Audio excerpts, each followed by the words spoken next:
Es importante también resaltar la presencia de la mujer en eventos, en simposios, en temas de investigación, y eso es lo que también se va a propulsar o se viene propulsando aquí en Perú respecto a los espacios que tiene la mujer en la investigación, en la facilitación en eventos como estos de sus temas de investigación y participación literaria, como la que tuvimos el día de ayer. Y de quien estoy hablando ahora nos trae, es una mujer, dicho sea de paso, que nos trae toda una experiencia de vida en relación precisamente a nuestra historia, en relación a la investigación y por supuesto a la comunicación y difusión de la investigación. Alba Choque Porras es doctora en Historia y directora, y doctora también en ese sentido. Tiene diplomados en Museología y Gestión del Patrimonio Cultural en la Universidad La Salle, docente actual de Cenfuturo. Pero además también ha producido ya varios libros en corroboración precisamente a su investigación, realizada no solamente aquí en el Perú, sino también en el extranjero. Ha participado de temas de investigación, colaboraciones en temas de comunicación y arte en diversos museos del mundo. Es historiadora de arte y comunicación social, directora de la revista Historia del Arte y también conferencista internacional. Ha organizado diversos eventos a nivel nacional e internacional referidos precisamente a la historia, al arte y por supuesto, por qué no decir, a la museología, ya que su contexto también de desarrollo es en la museología. De igual manera, realizó una investigación en Murcia y el Museo de América en Madrid respecto a estos temas. Y uno de sus libros es La imagen del felino en el arte antiguo del Perú. Tiene, digamos así, bastante tema del cual hablar y en estas 2 horas vamos a poderla escuchar y disfrutar de esta ponencia. Muchísimas gracias, doctora. Bienvenida precisamente con este tema. Interpretación del arte, interpretación del patrimonio artístico para los guías e iconografía fúnebre. Esta ponencia va a tener 2 partes. La primera, interpretación del patrimonio artístico para los guías, y la segunda, después del break, estará tomándose el tema iconografía fúnebre. Un fuerte aplauso, por favor, para la doctora Alba Choque Porras. Gracias, Mari, gracias a todos los presentes de este congreso. Realmente es feliz para mí estar con ustedes. Les cuento, si bien nací en Lima, toda mi familia paterna es de Burgos, de aquí de Cusco. Así que cada vez que vengo me siento en mi tierra. Me siento en una ciudad pues, que tiene mucha historia, mucha tradición y poder compartir y enlazar el arte de los pueblos latinoamericanos en este contexto es para mí muy importante. Quiero agradecer a la Cofradía de Capachayay por este evento. El día de ayer hemos visto numerosas presentaciones, hoy día temprano también con nuestro hermano expositor del Ecuador, y creo que todos estamos aprendiendo. Yo también voy a aprender con ustedes en esta sesión. Y como dijo Marvin, primero voy a hablar acerca del patrimonio, la interpretación del patrimonio artístico para guías. Como comentó Marvin, yo soy doctora en Historia del Arte, pero también soy comunicadora de primera carrera.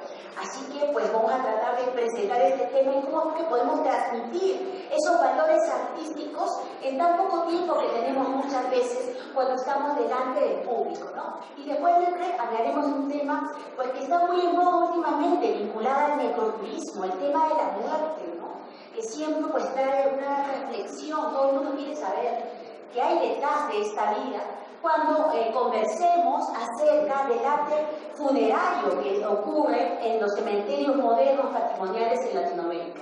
Muy bien, entonces voy a empezar con lo primero, interpretación del patrimonio artístico, en este caso para guías. Adelante, por favor. Bueno, ya mi antecesor ha hablado un poquito de la interpretación, ¿no? Para la RAE, la Real Academia Española, interpretar el término como tal es explicar o declarar el sentido de algo. Y cada vez que nosotros estamos delante de un visitante, de un grupo de personas que vienen a un territorio que muchas veces esté desconocido, tenemos que tratar de sintetizar y de una manera amena tratar de comunicar los valores, en este caso, de nuestro patrimonio artístico, ¿no? En pocas palabras, también nos convertimos en una especie de traductores. De hecho, los traductores interpretan, como bien dijo el expositor en la primera ponencia, de una lengua a otra los contenidos, ¿no? Pero también un cantante, un músico, y también un actor interpreta. Sí, porque todo esto también va a estar incursionando últimamente en todo lo que tiene que ver con la interpretación del patrimonio artístico. Voy a poner solamente algunos ejemplos en esta sesión, pero cuando veamos la segunda también voy a comentarlo, ¿no? La segunda exposición. Y bueno, también hay personas que interpretan el tarot. Mi madre interpreta sueños, les cuento. ¿Qué es interpretar los sueños? Ya seguramente por la historia hemos visto que mucha gente interpreta el futuro, los sueños. ¿Qué es interpretar en ese sentido, no? Es tratar de explicar en pocas palabras algo con una manera amena, pero que resuelva una situación, un caso, ¿no? Por ejemplo, ayer he soñado con gatos y le he llamado a mi madre y le he dicho: mamá, ¿qué significa soñar con gatos? ¿Saben lo que me ha dicho? Rosito por acá se ríe, ¿no? Me dice: uy, te van a hacer infiel. Mamá, pero he soñado con muchos gatos, le dije, muy peor, y así, pues, o sea, la interpretación va en ese sentido, ¿no? Y con ese cariz también tenemos que darle esa parte sensible, de humor, como también comentó el anterior expositor. La siguiente.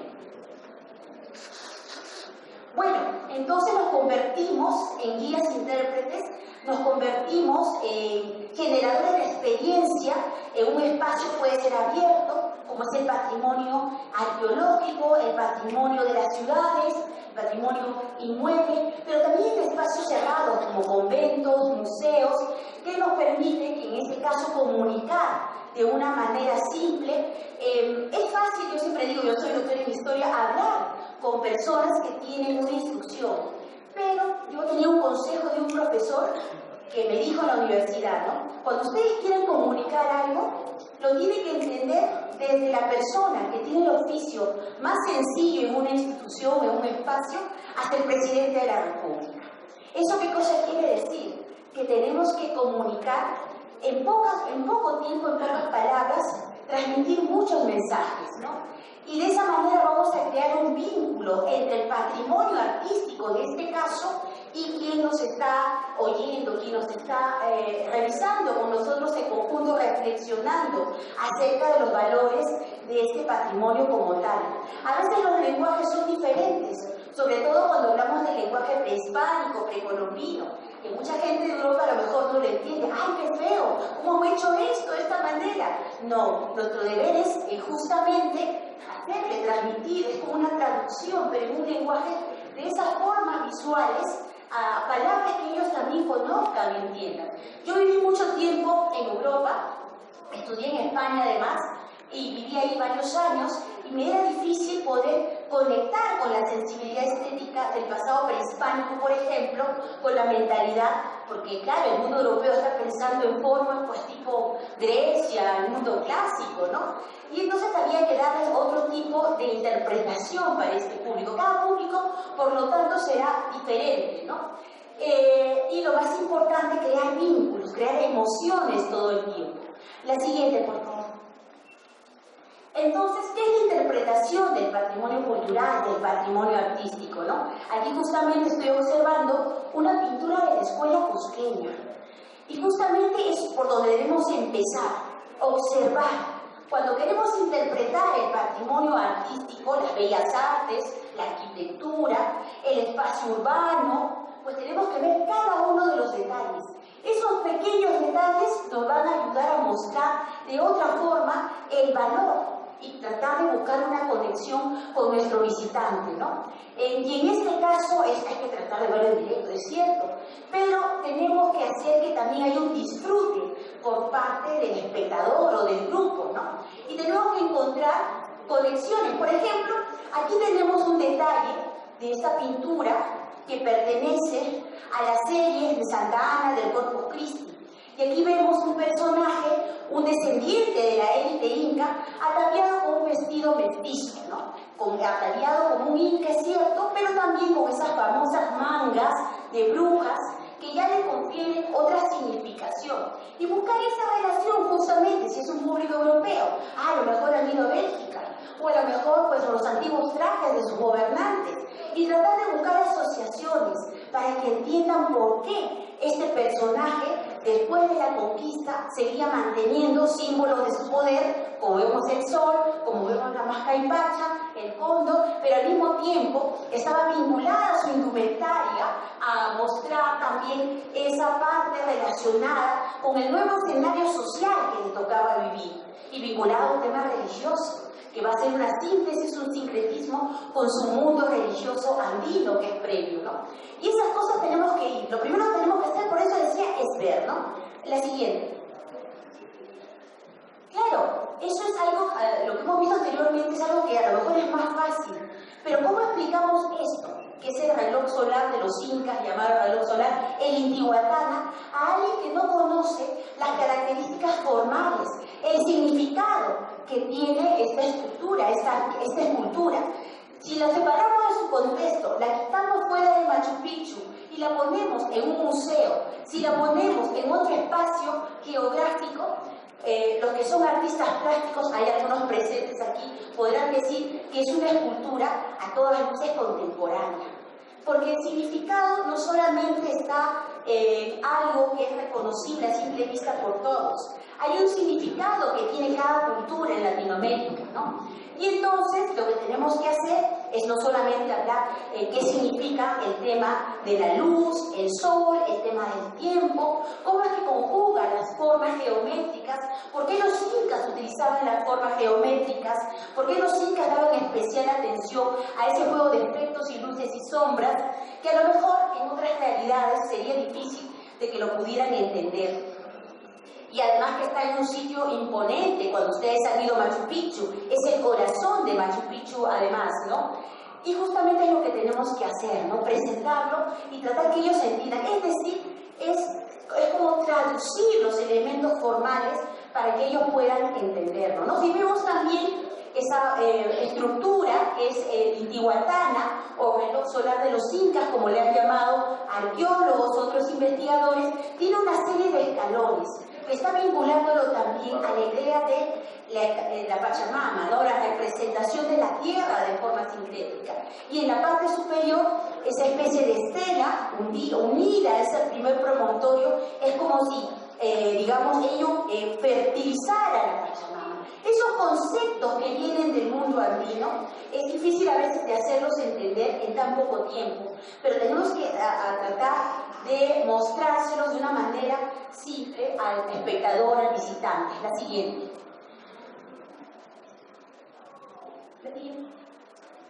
Sí, y justamente la interpretación del patrimonio, ¿no?, crea ese efecto de conexión de diferentes formas, ¿no?, con esos valores del patrimonio artístico que van más allá, por cierto, del significado de la forma, la sensibilidad que emite el arte en general, la estética. Cuando yo voy al cine y veo una película fabulosa, cuando salgo del cine y digo, ¡ay, qué chévere estuvo la película! ¡Excelente! Lo máximo, la actuación, la escenografía, los efectos de luz, los efectos especiales. Porque el cine es el séptimo arte. Y cuando voy a ver una película que a lo mejor pues no me ha gustado mucho, ¿cómo estuvo la película, Alba? Fue regular, más o menos, no pasa nada, decimos, ¿no? Porque el arte es eso, el arte nos tiene que sacudir. Y eso tenemos que vincularlo también y hacer que también el visitante tenga ese sacudón. Pero ¿cómo lo hacemos? Obviamente investigando previamente. Y en este caso, fijémonos aquí, este es otro ángulo del Intihuatana, porque el Intihuatana se puede leer de muchas formas y el patrimonio artístico también. Porque el arte no solamente tiene un modelo de representación y significación, sino puede tener múltiples interpretaciones porque el arte viene justamente del ejercicio intelectual humano. y social, por supuesto, ¿no? Y si nosotros vemos desde ese ángulo Intihuatana, vamos a ver que la estructura superior, si la vemos desde este ángulo, está entre dos montañas, conectando justamente esa idea, ese vínculo de fertilidad que existía ya en el concepto de la cosmovisión andina, inclusive antes de los incas, ¿no? Es como si el Intihuatana, la estructura superior, estuviera en conexión o fertilizando, tal como sugieren algunas propuestas de arqueólogos. Y pues esa conexión de la fertilidad también está vinculada no solamente a un sincretismo visual, un sincretismo de naturaleza y algo que es tallado por el hombre como es esta piedra sagrada, sino que también emite religiosidad. Entonces, justamente cuando van los grupos de turistas, la gente, nuestros amigos también, comienzan a conectarse si les explicamos todas estas variables.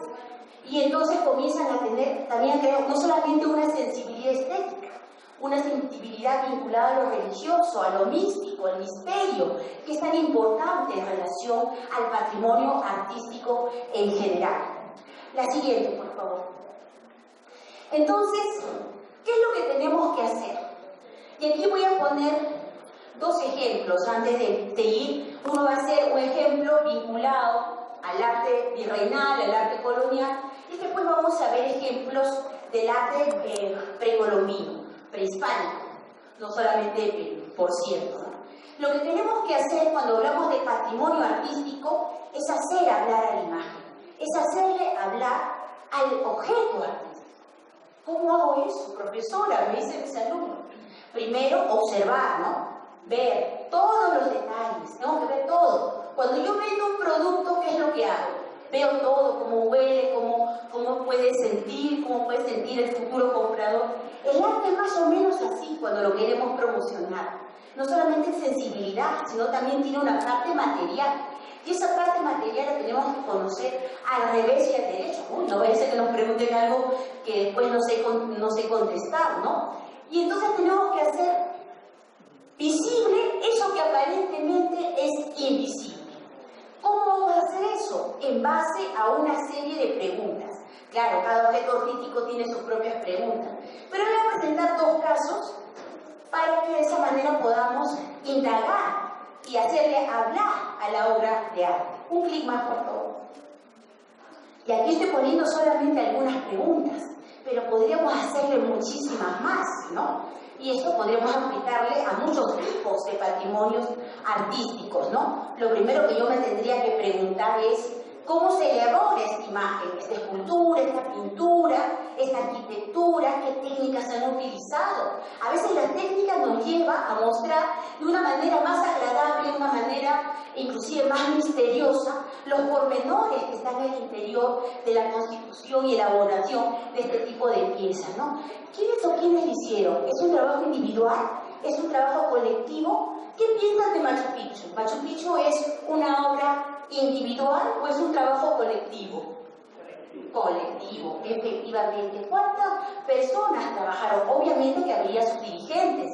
Igual cuando Miguel Ángel pinta la Capilla Sistina, él no la pinta solo, obviamente tiene un ejército de colaboradores, pero eso también es un trabajo colectivo que a veces no se quiere entender. Obviamente él echó el diseño, pero tiene colaboradores que después serán no solamente grandes artistas del Renacimiento y el manierismo, sino que también tendrán y aprenderán y tendrían sus propios estilos, ¿no? Entonces, ¿para quién se elabora esa imagen, ese patrimonio artístico? Tendríamos que preguntarnos. ¿Para un gobernante? ¿Para un mecenas que quiere regalárselo a otra persona o tenerlo en su casa? ¿Quién fue el propietario de la pieza? Podemos hablar de pintura, escultura, arquitectura, en fin, ¿no? ¿Quién es ese gobernante? Tenemos que preguntarnos. ¿Y para qué se elabora esa imagen? Y esto vamos a hacer un ejercicio entre todos para ver por qué se elabora y cuál es el fin de una imagen determinada, cuál es el fin de la obra de arte. La siguiente, por favor. Entonces vamos a analizar entre todos esto. Y quien, bueno, voy a hacer una pregunta para ir un poquito fundamental y el que sepa, pues le regalo un libro. Pero vamos a ver, por favor, atención. Justamente he dejado unos libritos ahí adelante. Bueno, entonces vamos a analizar primero esta imagen que viene del periodo virreinal, de la pintura virreinal, y después vamos a ver una obra del espacio, o varias obras del espacio prehispánico, ¿no? Para que vean que es más o menos parecido, ¿no? En este caso vamos a utilizar esa metodología, ese modelo de interpretación que hemos visto antes. Lo más básico, hacerle preguntas a la obra de arte. Lo mismo, ¿eh? Lo mismo. ¿Cómo se elaboró esa imagen? Vamos a adelantar, porque si no, podemos quedarnos aquí una hora, ¿no? ¿Qué técnica? Ya óleo sobre lienzo, eso ya no. ¿Quiénes lo hicieron? La escuela cusqueña en este caso, ¿no? ¿Para quién se elabora la imagen? Para la Iglesia Católica. La Iglesia Católica pagó por que realizaran esta imagen. Pero la pregunta que vamos a resolver ahora es esta. ¿Por qué se elaboró esa imagen? ¿Cuál fue su fin? Y para saber eso, para poder conectarlo y comunicarlo, tenemos que ver todos los detalles. Les pido por favor que aunque sea 5 segundos vean la imagen. Vamos a preguntar. Aquí vemos pues a la Virgen, a San José, al niño y el otro personaje pequeñito es San Juanito, ¿no? Ay, San Juanito, cada vez que lo veo me pongo nerviosa. Después van a entender por qué, ¿no? San Juanito que está llevando además tan inocente San Juanito, un cesto de frutas, como vemos ahí, ¿no? Entonces, la pregunta es ¿por qué se elaboró esa imagen? Entonces tenemos que aprender a leer las imágenes y después traducirlas, interpretarlas a quien vamos a explicárselas, ¿no? Vamos a darle un clic, por favor.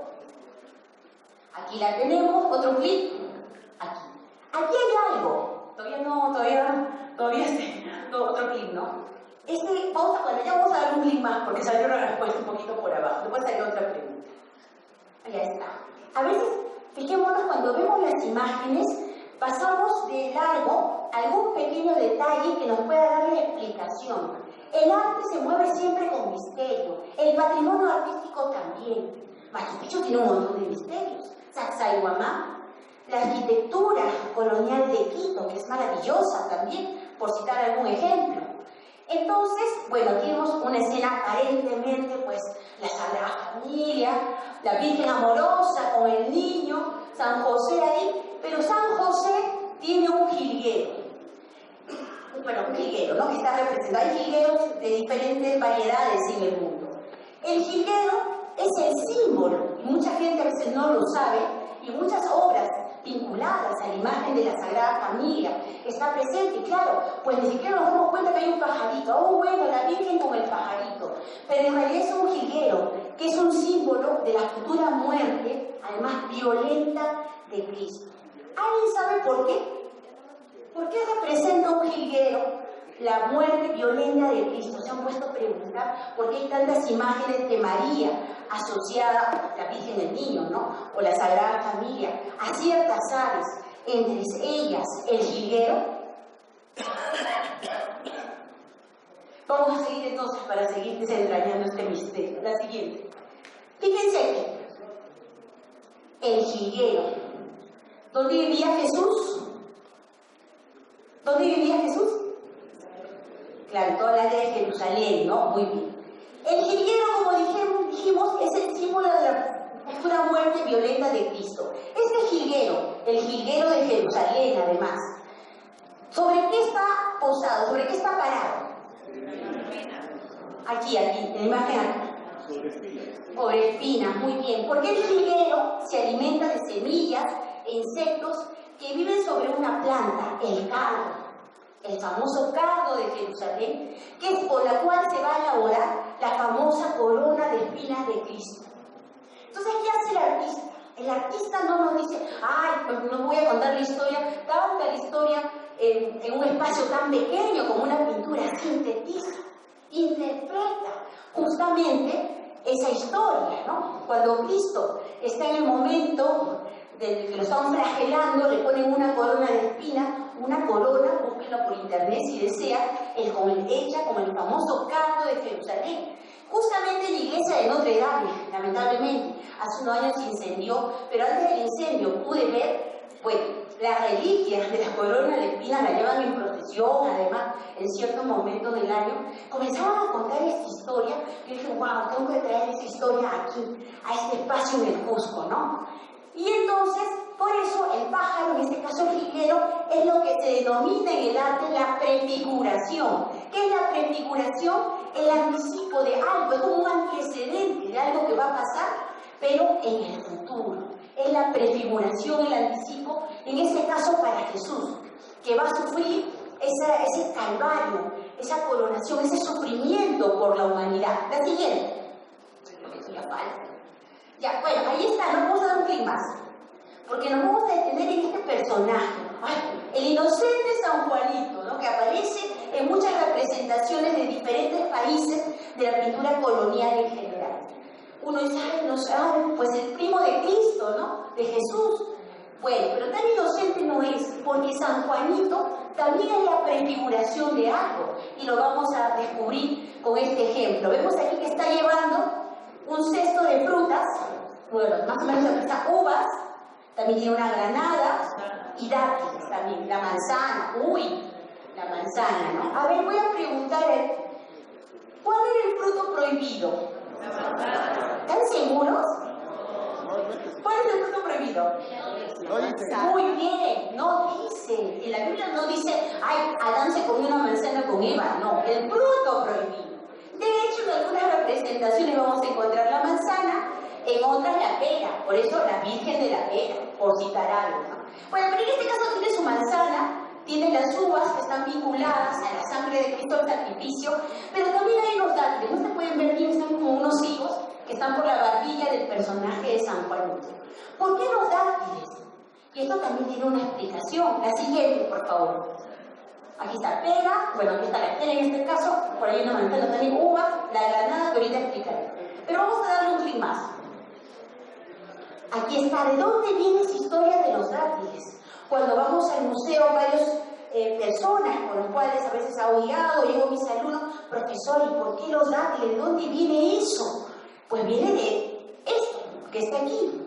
Esto es el retorno a Egipto, una de las pinturas que muchos artistas en la pintura colonial han ejecutado. Esa escena donde la Sagrada Familia ya pasó unos años, después que huyeron a Egipto porque pues, estaban sacrificando a los niños, Herodes mandó que mataran a todos los que tuvieran menos de 2 años, y más o menos cuando Jesús tiene 5 años, pues está más grande, regresa, ¿no? Entonces la Sagrada Familia de Egipto, pues, ay, toda cansada, imagínate, yo he estado en Egipto hace unos pocos meses con el calor que hace, bueno, estaba en febrero, sí, y caminar hasta esa zona de lo que es Israel, eso debe ser pues algo muy cansadísimo, ¿no? Entonces la Sagrada Familia estaba caminando para regresar a su tierra, muy cansada, hambrienta, y pues el niño Jesús pasa delante de una palmera que tiene unos dátiles gorditos, ricos, ¡ay, qué rico!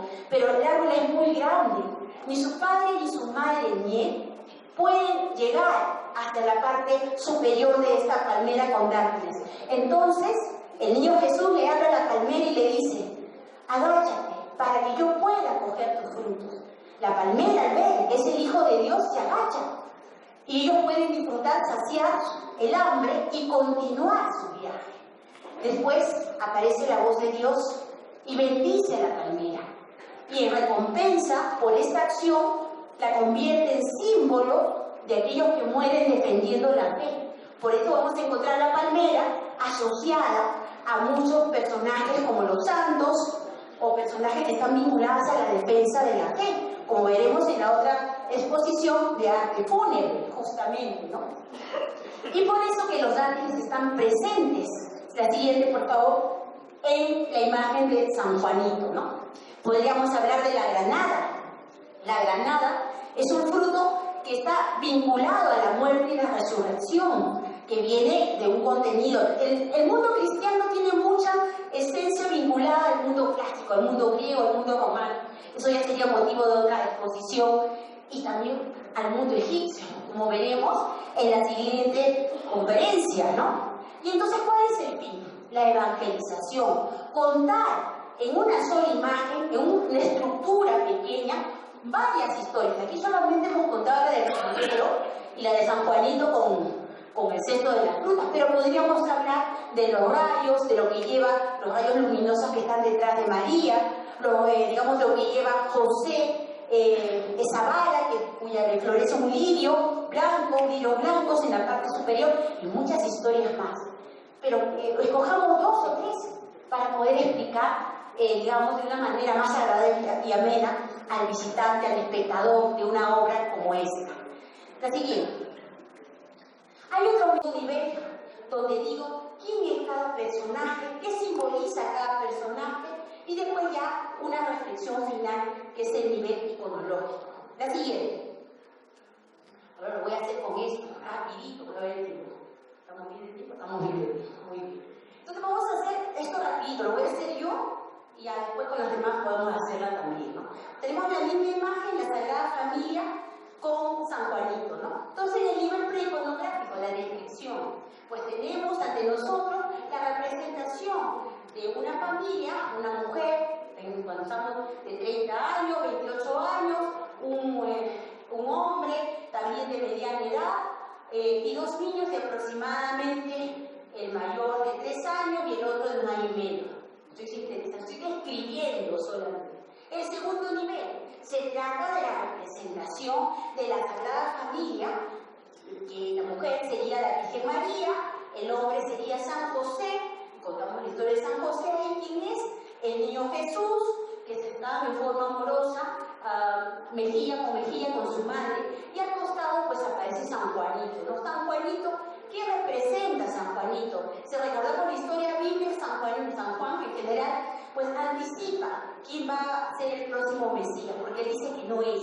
Pero también San Juan, o San Juan Bautista, pues anticipa muchas cosas que le va a pasar a Cristo en el futuro. Por eso que también San Juanito, cuando ustedes vean una obra de arte de cualquier época, del mundo europeo, del mundo colonial americano, en fin, San Juanito siempre va a mostrar eso. A veces San Juanito está con el cordero, ¿no? Blanquito, qué lindo. Jesús es la representación de ese cordero que se va a sacrificar y va a morir por la humanidad. Los judíos, el máximo sacrificio que hacían era, pues, quemar o darle a Dios un cordero en sacrificio. Y así podríamos seguir hablando de San Juanito, pero San Juanito no es tan inocente. Es, sí, pobrecito, pero bueno, así le tocó, ¿no? Va siempre a mostrarnos lo que le va a pasar a Cristo, de forma sintetizada, en base a frutas, animales o escenas también, ¿no? Y entonces el tercer nivel, en este caso, ya podría yo contar lo que hemos estado hablando anteriormente. Esta escena representa el anticipo de la prefiguración de lo que va a sufrir el niño cuando sea grande, cuando sea un hombre que se sacrifique como tal por la humanidad, en el Calvario, en el Gólgota, ya, bueno. Entonces, y bueno, puedo estar contando qué significa cada una de las partes y por qué se realizan estas obras, en este caso en el siglo XVII, en el siglo XVIII, porque tengo que explicar a gente que no sabe estos temas bíblicos, a gente que viene de otro aspecto, de otro mundo, como es el mundo indígena, por ejemplo, explicarle con imágenes porque no hay los medios de comunicación que hay ahora. El expositor anterior nos hablaba que la interpretación es comunicación y es cierto. La comunicación nace con el arte. Pensemos en Egipto, pensemos en Roma. ¿Cómo difundimos el mensaje de los dioses? ¿Cómo difundimos el poder del gobernante? Con escultura, con pintura, con el arte. Ya después saldrán los medios de comunicación que ya todos conocemos, ¿no? Pero bueno, entonces de esa manera también podemos interpretar este patrimonio artístico. Vamos a darle otra más. Ya, bueno, y ahora vamos a pasar, porque también, claro, el mundo prehispánico, el mundo que tiene sus propios matices y significados, también hay que leerlo, ¿no? Esta imagen no está en Perú, no está en Sudamérica, está en México. A ver un clic más, dale. Esta es una arquitectura maya, 600 a 1000 años aproximadamente después de Cristo, ¿no? Pero tiene algo que está en el dintel, en la parte superior, que lo vamos a enlazar con algo que hay aquí y con algo que hay en muchas partes de Sudamérica. Vamos a darle un clic más. Ya está. Aquí eso, ¿no? Ay, muy bien, por ahí escuché, el signo escalonado, la chacana. A ver, otro clic más. Aquí lo vamos a ver, otro clic más. Aquí lo he esquematizado, separado, así, ¿no? Ahora ya nadie va a poder decir que no lo ve en la parte superior del dintel, ¿no? Ese signo escalonado que además tiene una voluta, que es la representación del agua en muchas culturas americanas. Pero eso no está en Sudamérica, eso está en México. Entonces, ese signo escalonado que si le damos una cuatripartición, formamos lo que comentaba alguien por aquí, la chacana, ¿no? Incluso el sur, porque el arte prehispánico, a diferencia del arte que viene de Europa y que se va a presentar aquí en las Américas, no es exactamente lineal, ¿no? Es decir, bueno, esta María representa tal cosa, San Juanito representa tal cosa, no. El arte prehispánico tiene muchas interpretaciones, porque es un arte que se presta a muchas conceptualizaciones, porque es un arte altamente intelectual. Digamos, ofrece mucha más significancia que el arte que es solamente copia de una realidad, y por eso quizás sea más difícil de entender. La siguiente. Esto es en la selva del Perú, me fui con unos arqueólogos, mis amigos arqueólogos que siempre me llevan. Esto es un petroglifo. Cuando fuimos con los arqueólogos, no sabían, pero ¿cómo? Esto está en la selva del Perú, en Uchiza, lugar donde después todos los aviones internacionales llegaban, ¿no? Desde México, de Colombia, de todas partes del mundo, porque era un territorio que estaba, pues, donde el narcotráfico había hecho, pues, su aeropuerto internacional de Uchiza. Se logró pacificar Uchiza y comenzaron a redescubrir su patrimonio artístico. Y vi ahí esta representación, he publicado un artículo sobre eso, lo pueden encontrar por internet, Petroglifos de Chontayacu, y vi este esquema de representación, que está presente en muchas culturas. Ese símbolo espiralado, la marca Perú también tiene un círculo, bueno, un símbolo espiralado, ¿no? Sí, muy bien. Está aquí, miles de años antes que nazca. ¿Cómo es posible eso? Y después, esta estructura trapezoidal, recordemos que los incas, su símbolo es el trapecio, que es la esquematización, además, de la montaña, del agua. Y ese punto que vemos ahí, en el medio de ese trapecio, o síntesis de la montaña, es esa fertilización del agua, ¿no? Y vamos a ver aquí también otros modelos de lo mismo, el mismo significado, con diferentes estilos, de diferentes culturas, motivo inca, motivo mochica, a veces solamente ese signo espiralado en forma de S, y así podríamos seguir leyendo, leyendo imágenes, ¿no? Vamos a darle un clic más. Esto no es Perú, esto es Bolivia, la parte superior de la Puerta del Sol, ¿no? Aquí está, la Puerta del Sol en Tiahuanaco, con su símbolo principal o personaje, el dios de las varas. Eso por el otro lado del lago Titicaca. Y esto de aquí no es Bolivia, pero es el mismo personaje. Está en la costa norte, la zona de Ancash de Perú, en Chavín de Huanta, ¿no? Ay, pues por eso lo hubieron conexiones. No, tampoco es el mismo periodo de tiempo, y además es otro espacio geográfico totalmente diferente. ¿Por qué el hombre repite estos motivos? Y también vamos a encontrarlo en México, con diferente estilo, con diferente nombre, el mismo personaje. Vamos a encontrarlo en la Patagonia, vamos a encontrarlo en Chile, en los geoglifos, vamos a encontrarlo en muchos motivos de representación del patrimonio artístico latinoamericano, en general, incluso en Norteamérica, en cierta parte, esquematizado, más detallado como esto. ¿Qué pasa? ¿Por qué los motivos se repiten? Porque en general hay algo en el arte que es algo común para toda la humanidad. La obra de arte o la representación visual viene de un artista, viene de un artista que está conectado con la cosmovisión, que sabe leer estas imágenes. Nosotros estamos aprendiendo a leerlas nuevamente. No conocemos todos sus significados, cada vez nos vamos acercando cada vez más a ellas. Y esto nos muestra el signo escalonado, sobre el cual hay como un pedestal en el cual se presenta el famoso dios de los báculos, Viracocha, Tunumpa y otro más como se le ha denominado, o este dios devorador también que está en el mundo chavín, que se va a traducir a otras culturas americanas bajo diferentes nombres, mito, leyenda, pero la imagen es muy parecida.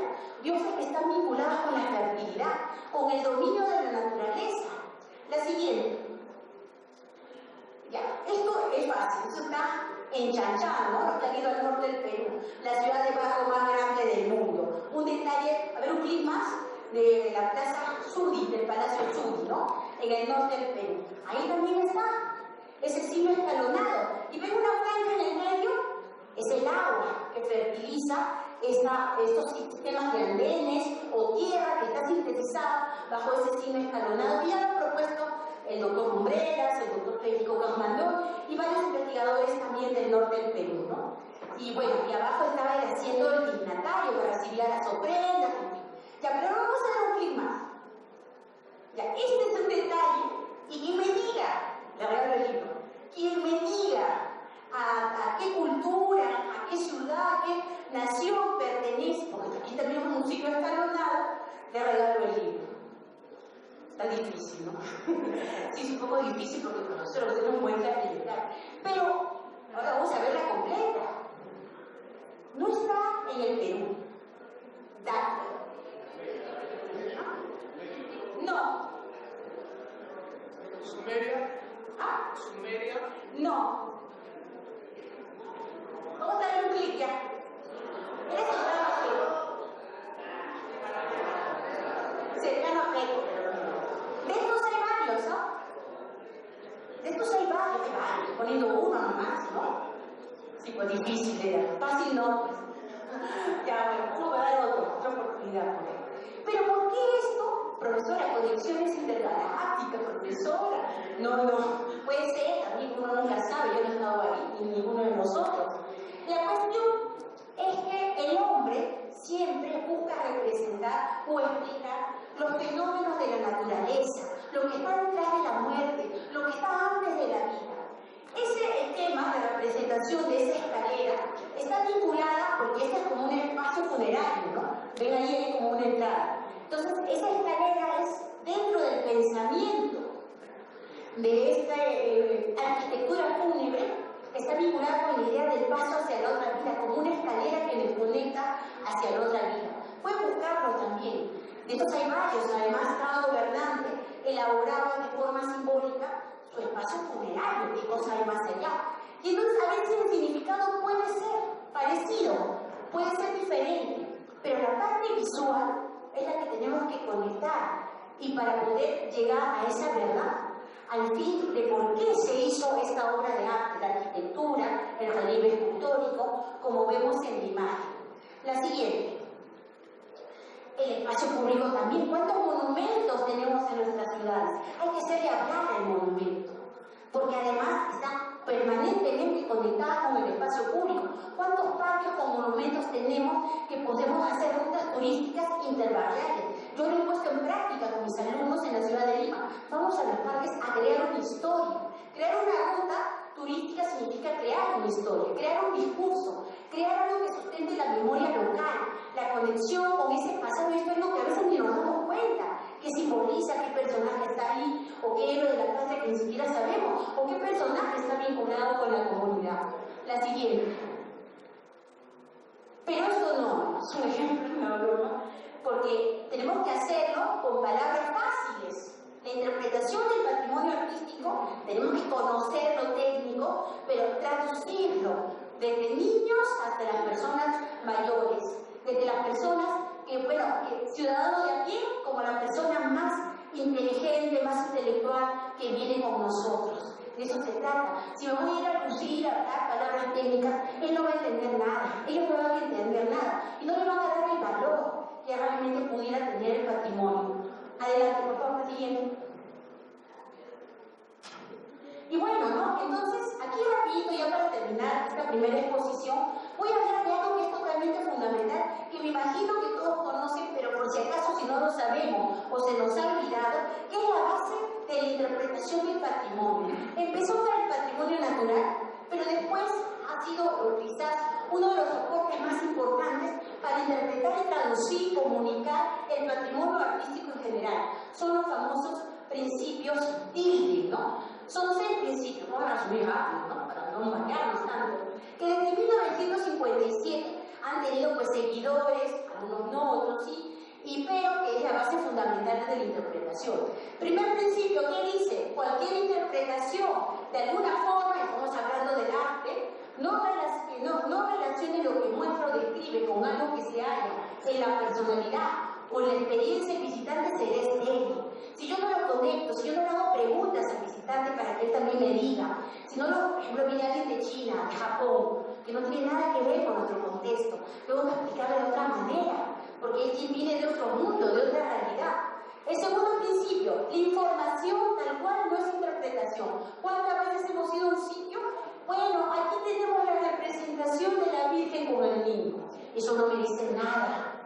Eso será un dato, pero eso no me dice nada. ¿Por qué se hizo la obra de arte? ¿Cuál es el fin de la obra de arte? La interpretación, por lo tanto, es la revelación, es abrirle los ojos al visitante basada en esa información que hemos conseguido antes, ¿no? Entonces, toda interpretación, obviamente, debe incluir información que nosotros hemos investigado previamente. La siguiente. Y vamos con los otros dos principios, ¿no? Esto que ya deberíamos estar enlazando con todo lo que hacemos en turismo. En Europa, también lo he visto en Ecuador, también ahora voy a dar un ejemplo de Perú, también el estímulo-respuesta, que está en base justamente al tercer principio y al cuarto principio, filme, ¿no? La interpretación es un arte, ojo, que combina muchas artes, sin importar los materiales que se presenten, sean científicos, sean históricos o escénicos. La recreación histórica. Mire, esta señora, es una guía de turismo, están explicando acerca de Santa Lucía, me parece que está en los ojos, bueno, no sé, y pues ella aparece igual como está el personaje en la pintura.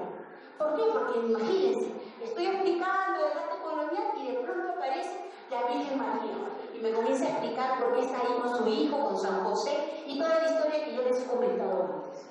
¡Wow! Ese niño jamás se va a olvidar de esa visita al museo o de esa interpretación ni de esa pintura, ¿no? Cuarto principio, el objetivo principal de la interpretación no es la instrucción. Ya habló el panelista anterior, la educación formal, eso está en las aulas, en el instituto, en la universidad. La interpretación tiene que ver con ese estímulo, esa provocación, esa reflexión que le hacemos nacer al visitante, al espectador. La siguiente, la recreación histórica. Esto en Lima, la Asociación de Recreación Histórica de Lima, pero ya muchos grupos de guías de turismo, Apegotur, por ejemplo, de Lima, está incluyendo el tema de la recreación histórica cuando hace sus visitas, cuando hace sus excursiones en el centro histórico de la ciudad, vestidos como en el episodio de la guerra con Chile, un episodio bélico que tuvimos con Chile en su momento en el siglo XIX. ¿Dónde están? Aparecieron justamente al lado de un guía. Aquí está una estructura, una arquitectura, que es un museo, el museo que está en un parque de Miraflores, ¿no? Entonces ellos aparecieron y claro, el visitante que va se imagina cómo pudo haber sido la forma de vestir, la forma de actuar de los personajes del momento. La siguiente. Esto es Arequipa, Aregopa, la Asociación de Guías Oficiales Profesionales de Turismo de Aregopa. En el 2014, yo estaba totalmente, cuando fui a Arequipa, como tenemos mucha relación con esta agrupación también, nos presentaron este proyecto, que nos encantó y lo apoyamos también desde que cae, ¿no? Tenían un patrimonio extraordinario barroco, Arequipa es la ciudad barroca por excelencia del Perú. Pero vamos a darle otra intención a nuestro centro histórico, porque hay casonas del siglo XIX y muchísimas del inicio del siglo XX, sobre todo. Entonces vamos a crear rutas, la ruta de la Belle Époque, cómo era la sociedad arequipeña desde la década del 20, del 30, y comenzaban a aparecer haciendo su cuidado con esos trajes, de la época de Chávez, ¿no se acuerdan?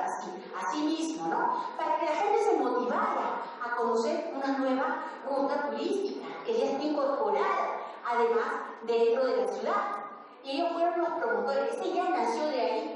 Y otras agencias y otros grupos también la han incluido ahora dentro de sus itinerarios, porque comenzaron a interpretar esas personas que aparentemente no decían nada, pero que nos muestran en este caso el poder económico de la élite arequipeña de inicio del siglo XX. Entonces cada ciudad tiene su patrimonio. Aquí hay patrimonio prehispánico, aquí hay patrimonio barroco y también hay algunas casonas del siglo XIX y siglo XX que podría ser interesante crear también y darle un espacio más de interés a la ciudad. La siguiente. Y el quinto y el sexto principio, ¿no? La interpretación debe intentar presentar un todo en lugar de una parte. No podemos ser tan detallosos. El detalle lo tenemos que conocer para poder cambiar algo didáctico. Pero la interpretación tiene diferentes mensajes y formas de transmitir dependiendo del público. No es que los escolares, voy a hacer un resumen, eso no. Los escolares, los niños, tienen otra forma de entender la realidad, ¿no? Son muy sensoriales, les gusta tocar, por ejemplo, ¿no? Entonces tengo que darles eso también en nuestra visita. Las personas de la tercera edad tienen otra manera también de asumir el patrimonio artístico. Entonces cada grupo necesita un diseño particular de interpretación cuando dirigimos el producto del patrimonio artístico local. La siguiente. Bueno, ya para terminar, solamente una cabeza clava aquí en Chavín. ¿Cuántas veces nos encontramos, esta es la última, frente a este tipo de piezas que en realidad hay que hacer hablar a la imagen? Estas son esculturas que se colocaban enclavadas, para los que no conocen Chavín de Cuanda, en el norte del Perú, en los templos. Hay varios significados, pero lo más importante, algunos dicen que son protectores, divinidades, ¿no? Pero lo más importante, si vemos los ojos, que miren los colmillos que tienen, son culturas, muchas prehispánicas por cierto, que a través del miedo controlaban a la sociedad, pero eran dioses que, como dicen ciertos investigadores, varios investigadores, son dioses que son temidos, pero que también son dioses del sustento, porque si no le doy ese pago a la tierra, si no le doy ese pago al Dios, pues no hay lluvia, todo es sequía, todo es hambruna, o al revés, mucha lluvia, pues como hoy día un poquito, pues entonces a lo mejor todo se inunde, se malogra mi cosecha. Y entonces tenemos que ver cada uno de los detalles, por delante, por atrás, hacer hablar esta imagen. Es como si la imagen hablara y nos contara: bienvenidos a la ciudad del Cusco, bienvenidos al Congreso Internacional para Guías de Turismo.